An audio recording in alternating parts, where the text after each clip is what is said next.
My boyfriend and I have been studying together at university, and while he is studying part-time, working part-time and engaging heavily in his amateur acting career, while I am studying full-time and working part-time, we share one subject at uni together.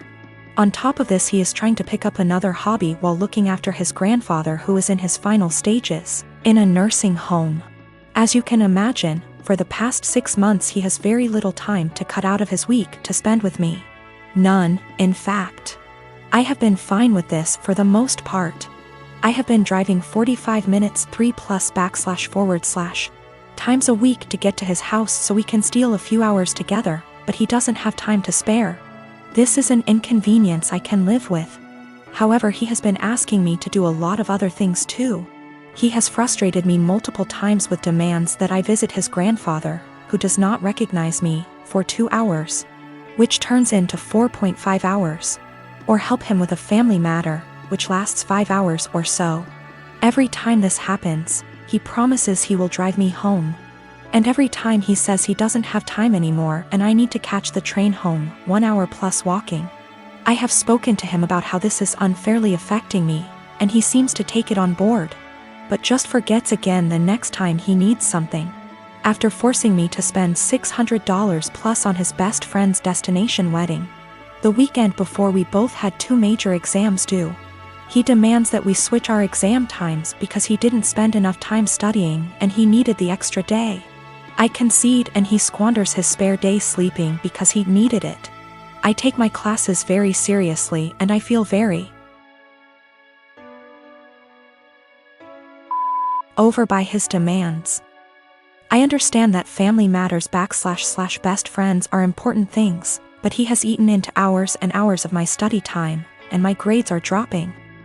Not only that, but it's affecting my emotional health also. I have expressed to him that it is affecting me badly, but he tells me I'm being very unsympathetic and selfish. What's more is that I have about $10,000 in savings. He recently became aware of this and has demanded that I help him pay his bills because we're a team, he is broke. I helped him with a few, but drew the line after $500 because he is very irresponsible with money and there's only so much I can pour out before it seriously affects me. He is also demanding that I give him access to my bank account because we are in this together. And he wants to marry me one day, so we should start sharing now. I don't really know what to do. I want to be a good girlfriend and do what he needs me to do right now, but it's beginning to affect my health. Me and my wife, Jessie, had our daughter 2 years ago. Jessie is a smoker. She doesn't smoke a lot, but she consumes 2/3 a day. She wanted to be the one who got pregnant and I told her that she couldn't smoke at any point in the pregnancy, and only after our baby stopped breastfeeding, she could start consuming again. She agreed. I'm against smoking. I don't smoke, but it doesn't bother me that much other people smoke, and to my delight, Jessie was never a person who smelled like cigarettes despite being a smoker. The reason I'm against it's that my father died of lung cancer and guess what? He smoked. When our daughter was born, I managed to stay at home for 1 year and 3 months because it hit the pandemic and home office, so we could both take care of it. Jessie also took advantage of the home office, same company, I'm in a higher position. When our company asked for employees to come back from the home office, we decided that we didn't want to put her in childcare yet, and we decided together that I would come back, and she would quit to stay at home all the time. Currently, we have a fair division of tasks at home. When I get home from work I take care of our daughter so she can rest, and 2 days a week, part-time, I work at home so as not to overload. I know she stays overwhelmed, but I try to help. Recently, our daughter weaned and Jessie came to talk to me that she wanted to finally start smoking again. I said that I wouldn't pay for them, but I pay for everything. I even proposed to rearrange my schedule in case she wanted to do some freelancer. She's also a designer. But I wouldn't give her the money. THR cigarettes are my limit.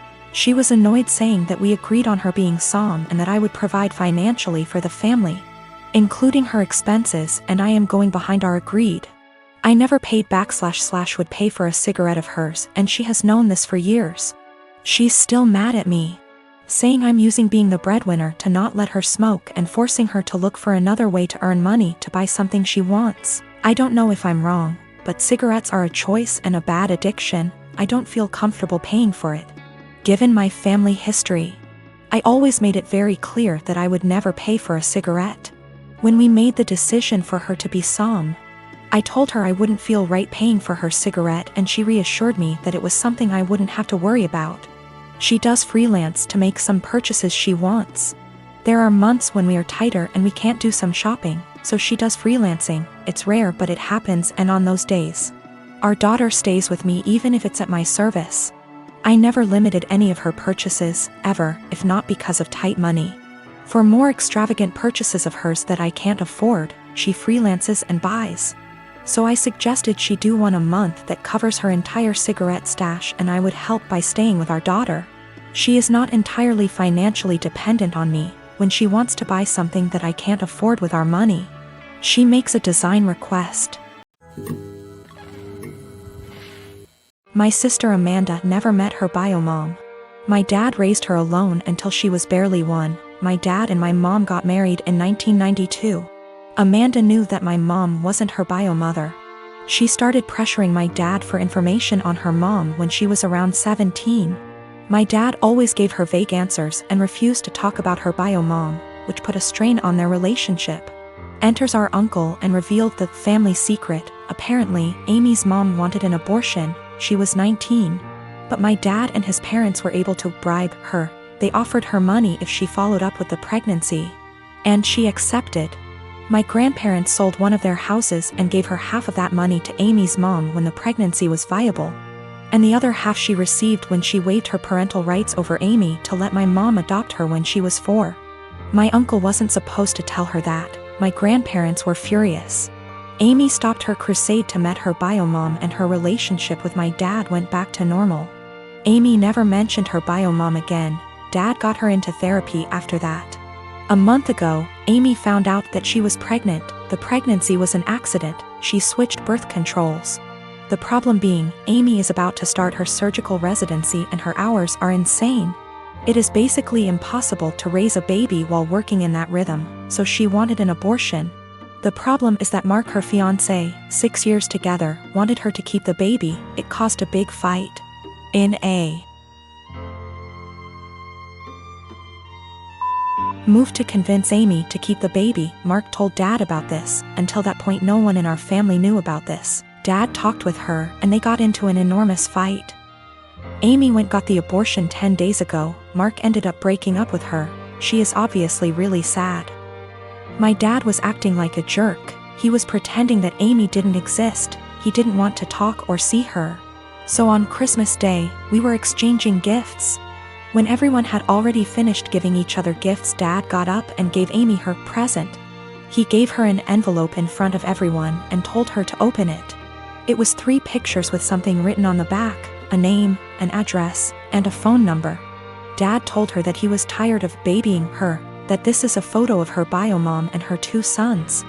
That was her bio mom address, and that he contacted her bio mom and she is willing to speak with Amy. He gave her Amy's number. Dad thinks that they will have a great relationship since they are so similar. Amy broke down crying. I ended up in a fight with Dad, called him a monster for doing that to her. He just said he was just tired and left. We ended up leaving and she spent the rest of Christmas crying on my shoulder. She is a mess since that. My younger brothers called me a Grinch for making a scene and ruining Christmas. My mom was silent during the whole thing. My parents have been giving me the cold shoulder since Christmas. My sister-in-law and I have an agreement. She watches my kids 3 days a week, and I watch hers 3 days a week. This agreement has stood since March 2020 without issues. Any changes have been discussed weeks in advance. A couple weeks ago, we had an argument. The next day, I brought my kids to her house, dropped them off, and left. I didn't speak to my sister-in-law, because when one of us is in a rush, like I was, it's standard for us to just let the kids out, stay in the car, and drive off when you see the door open. I drove to work, about 40 minutes away. When I got there, I had about 20 missed calls, and even more texts, all from my sister-in-law, all saying she didn't want to watch the kids given our argument. Her first text arrived a little before I got to her place. but I didn't see it until I got to work because my phone is always on silent when I drive. I rang her, said I'll arrange to work from home, then come get the kids. She said I have 45 minutes to get back to her place or she would call the police. I told my supervisor the situation, and she said I could leave after I did a few things. This delayed me 20 minutes. When I got back to my sister-in-law's, just over an hour later, she said she'd already called the police when the 45 minutes ran out. I then had to stick around long enough to tell the officer that I didn't abandon my children, there was just a communication issue. Sister-in-law and I had another shouting match later over this. I arranged other childcare for my kids and I've been mostly ignoring her since. However, she reached out and apologized, and has asked if I'd be willing to go back to the old childcare arrangement. I work with kids. If I got child abandonment on my record, I would never work in my field again, which she knew. And her calling the police was a massive overreaction, so if she needs a babysitter she can go whistle for all I care. She said that if I checked my phone, talked to her that morning, or came back when I was supposed to, she would not have needed to call the police, and I did this to myself.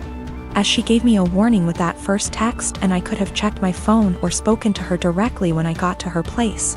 All of which she says she would have done if she were in my position, given that we'd argued the night before. I've told her that if she thinks I'm babysitting for her, she's delusional, and she's on her own. Because of my refusal, it's looking like she may have to quit her job because my brother and her would pay more for a babysitter than they would earn from her working. My mother and brother have both called me an arsehole because there were no consequences to her calling the police, and that while she overreacted, she's apologized, so if I really forgive her, I'll let us move on. This income loss would also mean that she, my brother, and my niece and nephew might need to move somewhere cheaper. That my brother might have to take on extra hours at work. And in an extreme scenario they may even be completely unable to live independently, meaning they'd have to move in with her parents, who live several hours away.